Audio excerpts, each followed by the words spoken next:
एक चमकता दमकता तांगा शहर से गांव की तरफ जा रहा है। बच्चे वालिदीन के साथ बैठे हैं।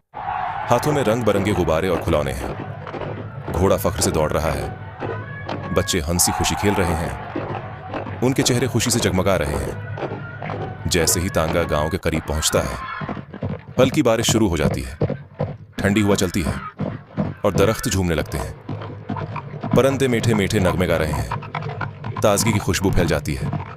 सारा मंजर मेले की तरह लगता है। तांगा गांव में दाखिल होता है। गांव के बच्चे और लोग दौड़कर आ जाते हैं। सब तालियां बजाते और खुशी से नारे लगाते हैं। बच्चे खिलौने निकालते हैं।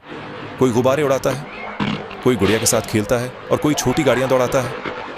फजा बच्चों की हंसी से गूंज उठती है। बारिश की बूंदें चमकती हैं और माहौल जादुई मेले जैसा लगता है। वालिदैन मुस्कुराते हैं, बड़े तालियां बजाते हैं और पूरा गांव खुशी और मोहब्बत से जगमगा उठता है। शाम ढलती है, मगर बच्चे अब भी हंसते खेलते हैं, खिलौने बांटते और नए दोस्त बनाते हैं। पूरा गांव चहल पहल से भर जाता है। हर तरफ खुशी का समा होता है और ये दिन सबके लिए यादगार बन जाता है।